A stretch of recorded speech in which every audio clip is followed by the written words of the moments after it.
911. It's a number dialed over 240 million times each year. In all cases, those cries for help are answered by trained professionals, and many of them are NENA certified ENPs. Let's talk to one of them, unedited and completely off the cuff. Are you positive he's breathing? No. Okay, and he's blue? Yeah. Okay, then there's a good chance he's not breathing. Is there somebody else there that can do CPR? Oh my God. 911, what's your emergency? NENA, the National Emergency Number Association, and the NANCI-approved Standards Development Organization, has created the Emergency Number Professional Accreditation, specifically for public safety professionals. ENP certification establishes the benchmark for performance, signifying a broad-based competence in the public safety field. Successful certification completion demonstrates an individual's mastery of the knowledge base requirements for an emergency management position. So join me as we talk to yet another new ENP, unedited and completely off the cuff. Hey, it's Fletch. Welcome to another episode of Off the Cuff, True Confessions of an ENP. Today we're sitting down with Taylor Tompkins, who is a professional services consultant for AT&T down in our national capital region. Probably one of the most important regions in the country because of what they do down there. Good afternoon, brother. Welcome. Congratulations on your brand new EMP certification. Good afternoon. Thank you. Yes, sir. I'm pretty proud. That was a tough chore, and I'm glad to have that behind me. Very, very worth it, but very difficult. You know, it's one of those things where, you know, you sit there and you know the importance of it before you start and before you sit down, but it isn't until you crack the books and go through and then sit down to write the test do you realize, oh my God, what did I get myself into? Absolutely. You know, and the thing, being a career telecom guy such as myself, you think you've got a fairly good grasp of the knowledge, and you do way back in the memory banks, but understanding the exact verbiage and honestly the procedural things from a PSAP side, even though I've spent the majority of my career in and around PSAPs, just understanding to the detail that's required, and as it should be, was really eye-opening for me. Very, like I said, very difficult, but very worth it. Yeah, and you've been doing this for a long time. You're an old 25-year, AT&T, Ma Bell, Right. Yeah. and that's where I started, man. So I feel you. And so I'm gonna give you my litmus test. Right. What color is the 25th pair? Oh, absolutely, violet slate. And what colors do we never say? If you say purple gray, or somebody says purple gray to guys like ourselves, it's nails on a chalkboard, and it just makes me shudder even hearing it now. You're gonna be calling 911 if you say that. Right. Well, good. You passed, man, and I knew you would. But that's fantastic. So what made you sit down and decide to write the test? Well, honestly, I'm always looking for ways to improve, because at the end of the day, I believe if you stay in and around the 911 space, it takes especially motivated intrinsically, wanting to do the right things for the right reasons. Yep. Just because that's what you do. And I saw that as a way to improve my skill set, because it's such a recognized platform across no matter where you go. And like we talked about, the difficulty of it, because the vast array of knowledge that's provided and you obtain and hopefully retain, I saw it as a way to really make myself better for all the people we serve in the 911 community. So how do you see things going? I mean, being around for so long, we're dinosaurs in this industry. Yes, sir. And when I started, I don't know if you felt this way, but when I first started doing this, I felt like I missed the heyday of telecom a little bit. But now I feel like I experienced the heyday, and we're really into some amazing stuff. And I'm glad I've got all that history. Absolutely. I mean, like I said, I've done this my whole life. I'm 46. I started when I was 21, and I was back in the Lifeline 100 days and replacing fuses at PSAPs, with lightning strikes, and seeing. And again, we lived through the heyday and got to experience it. And it's super exciting and a privilege in my mind because we get to learn, unlearn, and relearn to stay on this cutting edge. And when you're in public safety, that's a pretty great honor to say you get to go to work every day and affect people's lives, and a product you're putting out is really helpful. So I think it's awesome. Yeah, no, it is. And, you see the saves on the news that all the call takers do. And, they're the first frontline heroes by all means. Absolutely. But boy, I tell you, we're giving them the gear and the capabilities and the tools that they need in that toolbox. You can have the best carpenter in the world, but if he doesn't own a hammer, he's going to build crap for you, right? That's exactly right. So it's very important to have that solid platform and infrastructure in place to allow. That's one of my big lines that I have always shared across the board, no matter what my function was. I'm going to do what I do extremely well because I know how important what you do is every day, saving people's lives, helping them get the services they need. So we have to be on our game. We have to provide that solid platform and that structure for them to be able to execute as they need to. So let me ask you, what did you think when you first started studying for the test, Taylor? When you first cracked that book open, what hit you?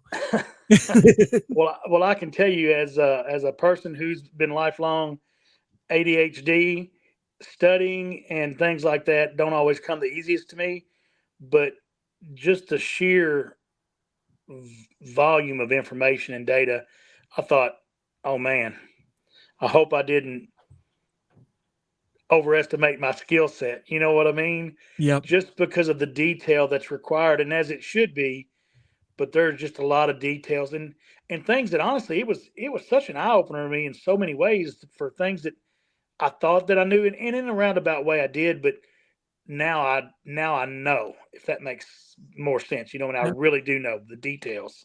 Absolutely. Pretty awesome. Yeah.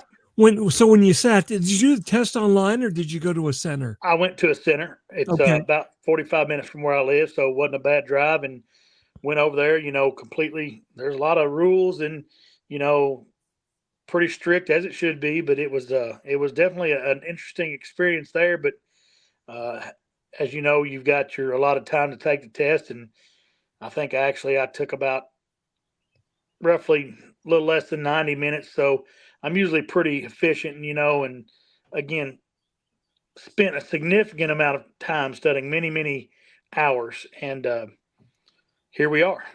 So what was your strategy to answer those 150 questions? Did you go through the whole thing and then skip over the stuff you didn't know immediately? Did you go each one until you answered? What was your strategy there?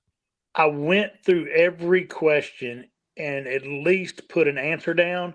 The ones that I was not sure about, I marked to come back to, because in the worst case scenario, in an event that I did run out of time, I didn't want to take a chance on something being left unanswered, because a best guess is better than no answer. Yep. That's how I do it. And if you do that, I found that you can run through it once, you can go back, do all the questions you missed. And if you want to, and I don't know if I recommend this or not, but you have an opportunity to go and reread everything a third time. Now, I mean, that might be okay, but I think that sets you up to second guess yourself. And I'm not sure if I agree with that or not. I agree. I think at least for me, speaking for me, the questions that I wasn't sure on, I may have marked, for the sake of this conversation, let's say 15 answers of what I marked. And that was pretty close. But I bet I changed only 2 of those answers. Mm-hmm. But just knowing that, and honestly, here's the reason also I did that. The 2 answers that I did change, there were questions later in the test that struck a note in my head. Oh, wait, that's the answer, and that's why. Yep. So that's why I changed those 2 answers. And honestly, it solidified the other answers that I did not change. Yeah. That is so common for people to experience. They don't quite get they're close, but they're just not sure. But then something else down the line will totally just rephrase that situation. And they'll, oh, there you go. It's plain as day now. Yes, sir. I agree. I also recommend people on the they'll give you a scenario. Well, you got an outage here, and this has failed. So what capabilities do you have or whatever. If you draw the network out and you put a big X on what's broke, the answer is right in front of you. I agree with that too. Being able to draw out the call path is very helpful because, they can try to trip you up with the wording and switching things around here and there. But if you can draw out the call path in the network, it's right there in front of you, just like you said. There's no mistaking that. It's binary. It's either on or off, Yes, sir. and just follow the line, right? And Yes, and that's your old technician troubleshooting experience, which is, to me, Taylor, that's an art that's been lost today, is troubleshooting logic. I just don't see it anymore. And I think I would agree with that too. And I think it's because, again, I come from the old school, working with a lot of the guys I came up with.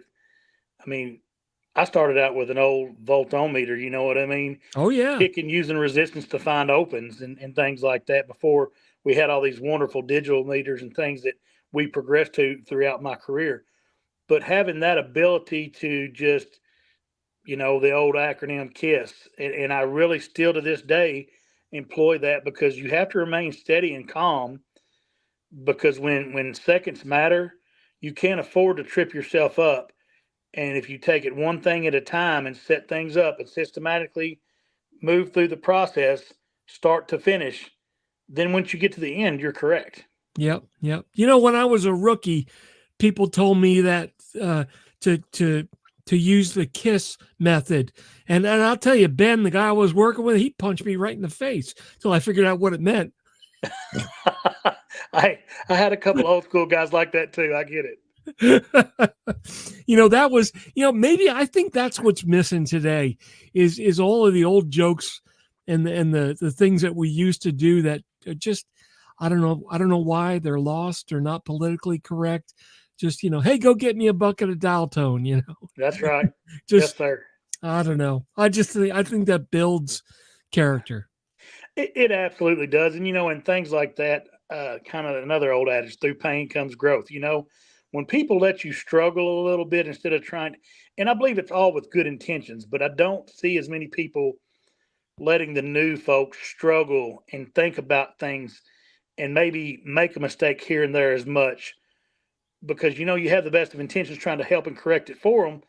But sometimes I think it's to their disadvantage, if that makes sense. Yep. You know how I learned there's 48 volts on a T1 circuit? By leaning on the frame, whoops. One of those things you don't do more than once. Yeah, I learned about ring voltage when someone said, "Here, hold this pair. I'll be right back." That's right. Oh, yeah. Lit me up. Yep. That's great. No, what are you going to do, man? That's right.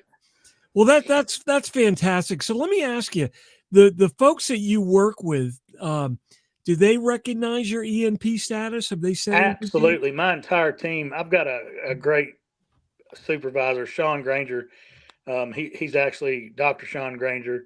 He recently got his PhD, but he sent a note out to the entire team and my entire group. Matter of fact, I think we have 4 other people in my specific peer group that have their ENP certifications. Great. We've all recently got them and just absolutely understand the value that it brings to what we do every day, because when people see ENP beside your name, they know you've got the dedication, you've got the resources, and you've got the ability to really get in there and get after it to get the good results. Yeah. Now, working for a company like AT&T, I'm sure they paid for your certification. Absolutely. Yes, sir. And that's such a wonderful thing to have access to, because it takes the pressure off of anything. Not that it was, I'm not going to say it was inexpensive, but to not have to worry about it and just focus on the studying and the content and knowing that they see the value of it kind of gives you that extra incentive to really get in there and do well. Yeah. And it's great. I mean, it's, for a company, any company really, and especially a large company like AT&T, well, they have 2 or 3 offices around the country. 1 or 2, yeah, right. Yeah, I mean, that's a line item where they're already doing grants to the industry and they promote things. And, to do that, I think they realize it betters their employee base as well, and gives them more respect as a company. So, we appreciate all that they do to support that. That's fantastic. Absolutely. They show time and time again that they really want to put our best foot forward and trying to be good partners in the public safety community. I mean, and that's honestly why one of the things I'm most proud of is we continuously stand out and try to go above and beyond. Yep, yep. So, what's it like working down in the NCR? I know most of the folks. I've been in a lot of the centers. That's got to put a lot of pressure on you, right? Everything's good until it's not. So, and you have a lot of eyes and a lot of focus. So, as we all know, you know, PSAPs are government entities a lot of times or had those ties. So you're always going to have a fair amount of politics involved with all that. So you, again, speaking back to your politically correctness and always being aware and using emotional intelligence to understand how to navigate those waters. Me personally, being an old country guy, I have learned a tremendous amount in the times that I've worked in the National Capital Region. It's a fascinating place, a lot of wonderful people, but it's definitely much different than the Western Kentucky roots from where I come. Do you do work up in Fairfax? I do. That was one of the first. That was actually the first site I turned up. I've got a good relationship with Steve and Mike and Brenda. Fantastic people up there. Highly engaged and have a very technically sound crew. So it's a privilege to work with those guys. And honestly, thankful that was my first site. Well, I'm gonna give you a list of stuff you can do to Scott when you go in there next time. Yep. All right. I like teasing people, so that works out great. Absolutely. I've been in that center back and forth for many, many years. So, and Steve Souter is absolutely one of the icons in this industry. I've known Steve a long time, and Right. he's like a father figure to me almost. So that's Right. great that you get to work down there, and that's an important center. Absolutely. Agreed. And I'll give you a list of stuff for Heather too down at OUC. There you go. They're all going to hate me. So listen, that's the other great thing about if you stay around the 911 community enough, a good joke's always appreciated, and teasing is kind of the way we show affection. You know what I mean? It is. Yeah, that's another lost art that's Agreed. out there. So what did you find as the toughest part of that exam, Taylor?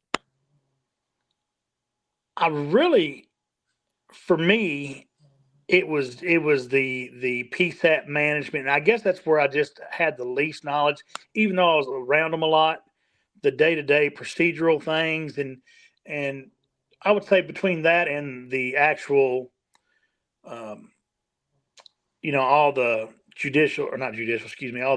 all the laws and all the legislative part of it, you know what I mean? It was between those two things were really, I guess, where I had my most opportunity to learn, because I thought I knew a little, and I did, just not enough to do what I needed. So it was definitely a growth opportunity there. So those two spots for sure were my weak points.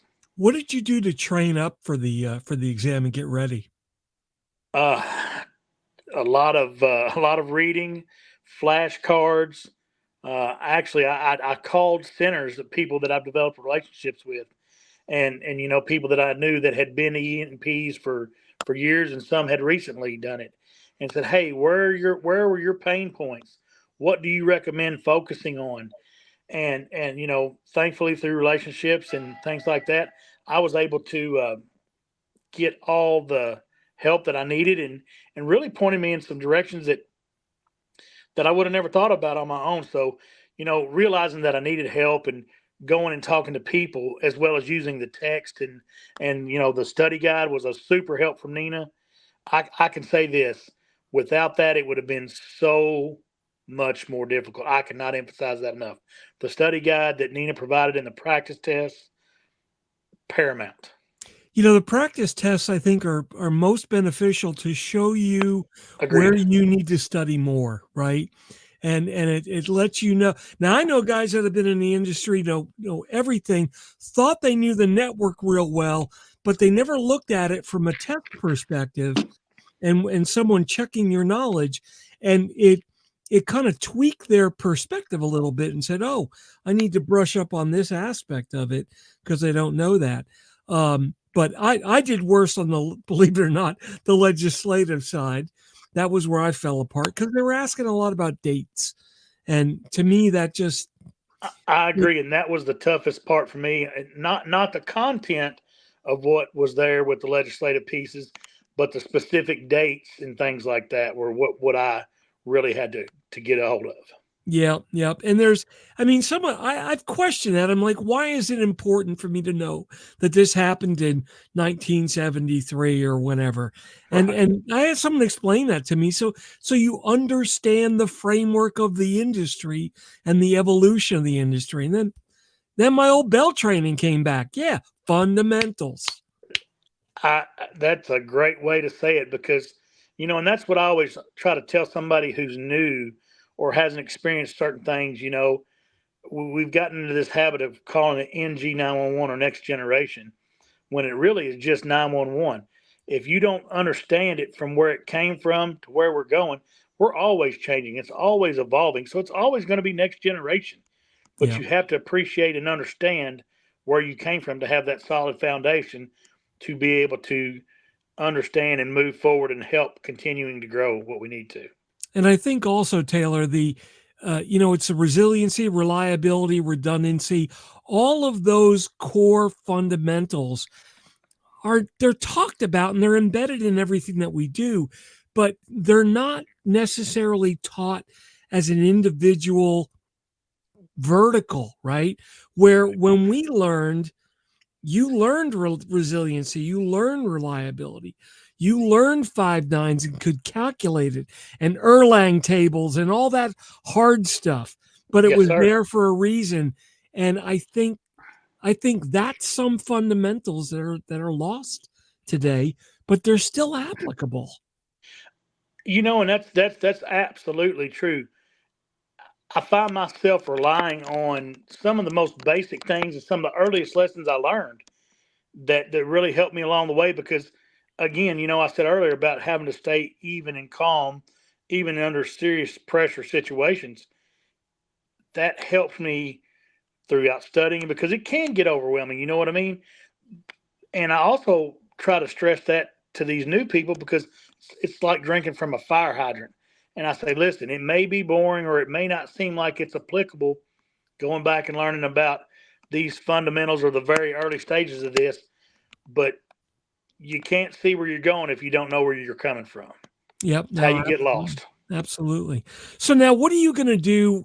Because part of being an ENP is to promote the profession to your peers. So what are you going to do to incite other ENPs in your group? I've already got 2 people signed up to take the test in the fall. And, I'm a big believer in practicing what you preach. It was told to me, the importance of it. And when I first came into this group and started into the consulting area where, people use you as a relied, trusted resource. And if we're going to do that, here's my pitch about it. If we're going to do that, we have to be getting every bit of knowledge, every accreditation through highly respected, sites such as NINA, because that's what helps you maintain your credibility in these relationships. And it gives you the resources and the access that you wouldn't otherwise have, because if you don't know how to get it and it's there, it's still a waste. Yep. No, so that's my big selling point on that. It just really, not only just the knowledge content, but I think the world it opens up to my navigation of the NINA's website, even as a whole, has been enhanced throughout this process. So I think it really just changes your perspective. And those are my 2 main selling points on what ENP can do for you in this work area. No, that's fantastic. That's a great summary. Well, listen, brother, I do appreciate it. I always like talking to old bellheads. I love it, man. Me too. Yes, sir. It's a certain just, attitude, and I'm glad you did your EMP. Glad you're out there working in the NCR. Good to know that we've got somebody like you down there keeping the dial tone greased. Well, I appreciate the kind words, and always here to help. So nice to be on the show, and thanks a lot. Okay, take care, and we'll catch up with you. That sounds great. Have a great afternoon, Mark. See you. All right. Well, that wraps up this episode of Off the Cuff, Confessions of an ENP. I'm Mark Fletcher, ENP, and I'm the Vice President of Public Safety Solutions at 911 Inform. Off the Cuff is sponsored by 911 Inform, delivering next-generation 911 solutions to the enterprise today and making every second count. Visit them on the web at 911inform.com. Remember, you can follow me on Twitter at Fletch911. Check out all my blogs and podcasts at Fletch.tv. And be sure to like and subscribe below. That way you'll be immediately notified whenever a new podcast is published. Thanks so much for listening. If you're in public safety, thanks for what you do. Take care and have a great day.